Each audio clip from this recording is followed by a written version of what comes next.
Todo alerto na rin ang mga taga-Aurora dahil doon po inaasahang direktang tatama ngayong gabi ang super typhoon.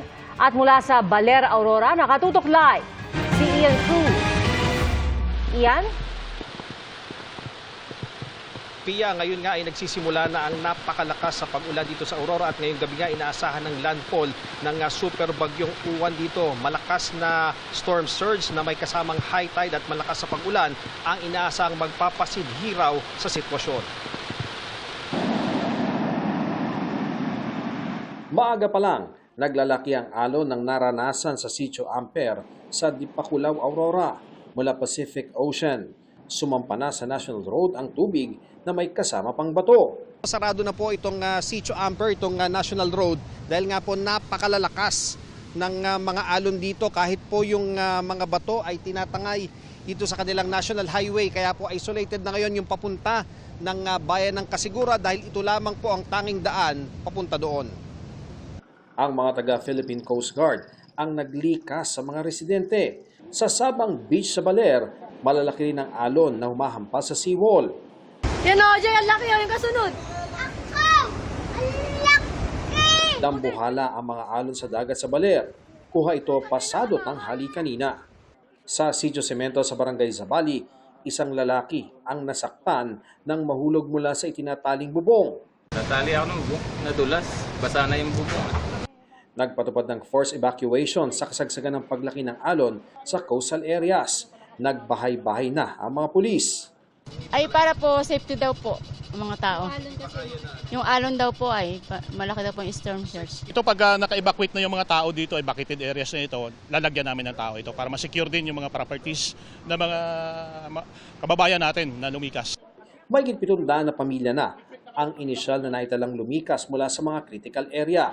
Ayon sa PDRRMO, bukod sa Dipakulaw, naglalakihan din ang alon sa bahagi ng Barangay Paltik. Nagtulong-tulong ang mga residente na hataki ng bangka. Ang pinangambahan ngayong gabi, magsabay ang storm surge, high tide at malakas na ulan. Maaring umabot ng 6 hanggang 8 metro ang taas ng alon katumbas ng 3 palapag na gusali. Parang ang nakikita ko po ay yung nangyari nga po sa Cebu o yung sa Yolanda. Halos ganun po ang napipicture ko po, pero wag naman po sana mangyari. Nasa bansa na rin ang tanyag na storm chaser na si Josh Morgerman para sundan ang galaw ng superbagyong Uwan. Every time I come to the Philippines, I'm ready for the worst, something like Yolanda, because you never know if that could happen again. I don't think this one is going to be a Yolanda, but I do think it's going to be a big impact, and I think it's going to be a big impact for Baler. Nasa Aurora rin ang storm chasers ng Pag-asa. Pia, ayon nga sa PDRRMO ng Aurora ay inaasahang alas 8 ng gabi ngayon natatama ang sentro ng bagyong Uwan dito sa Aurora. Kaya naman dahil may malakas pa nga ng mga pag-ulan na kaakibat ay talaga magbabantay sila ng magdamag. Yan muna ang latest mula rito sa Baler, Aurora. Balik sa'yo, Pia. Ingat kayo, Ian, at mukhang lumalakas ng ulan dyan. Maraming salamat sa'yo, Ian Cruz. Pinahapong ilang lugar sa Capiz at Iloilo bunsod ng super bagyong Uwan. At live mula sa Rojas City, Capiz, nakatutok live si Kim Salinas ng GMA Regional TV. Kim. Ivan, kahit signal number 1 lang sa probinsya ng Capiz at Iloilo, naramdaman pa rin ang epekto ng bagyong Uwan simula kagabi hanggang kaninang madaling araw. Dito sa Rojas City, may mga residenteng inilikas sa lakas ng hangin at alon sa dagat na nagresulta ng pagbaha. Malakas ang ulan sa Rojas City, Capiz kagabi, kaya binaha ang ilang barangay lalo na ang malapit sa dagat. Sa video na ito nakuha ng residente ng Barangay 7 hanggang tuhod ng baha. Hindi madaanan ng mga motorista ang kalsada dahil sa taas ng baha. Agad inilikas ng CDRMO ang mga residente. Binaha rin ang Barangay Punta Bara. Hinabot din ng alon ang kanilang basketball court. May mga nasirang bahay sa baha sa bayan ng Panay. Sa Barangay Gintikgan sa Carles, nawasak ang mga sasakyang pandagat dahil sa malakas na hampas ng alon. Malakas din ang hampas ng alon sa Barangay Dayhagan at Lantangan na ayon sa MDRMO Carles ay dala ng pinaghalong storm surge at high tide. Sa Negros Occidental, halos lipa rin na malakas na hangin ang mga bahay sa Manabla na malapit sa dagat. Ivan, pansamantalang sinuspindi ang sea trips sa probinsya ng Iloilo, gayon din sa Aklan at Northern Negros Occidental. Mahigit 800 pasahero ang naiulat na stranded ayon sa PCG. Ivan? Ingat, maraming salamat Kim Salinas ng GMA Regional TV. Hingi po tayo ng update sa paghahanda sa Nueva Ecija, live mula kay Marie Zumali. Marie, kamusta dyan?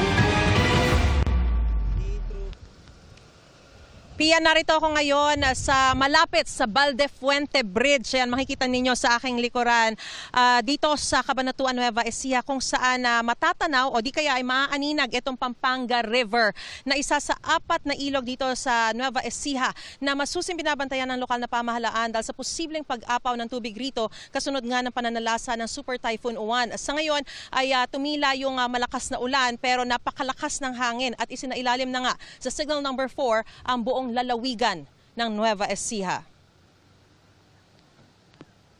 Inabutan naming nagpupukpok ng kahoy sa bintana si Tatay Arnel pagkatapos kumpunihin ang bubong para patibayan ang kanilang bahay bilang paghahanda raw sa Super Typhoon Uwan, lalo't isang barangay isla sa Cabanatuan City sa pinakamabilis na bahain pag may nananalasang bagyo.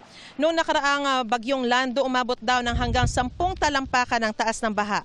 Pero kung pinili ni Tatay Arnel na manatili sa bahay, may iba na mas minabuting lumikas sa mas mataas na lugar. Naka-standby na ang mga taga Bureau of Fire Protection at mga rescuers sakaling kailanganin.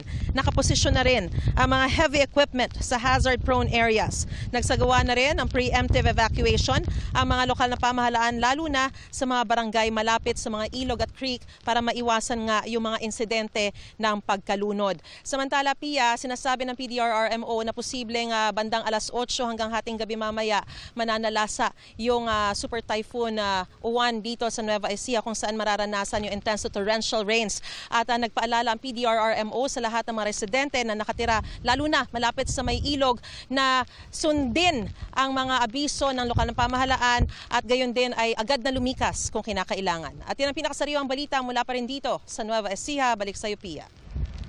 Maraming salamat, Marie Zumali.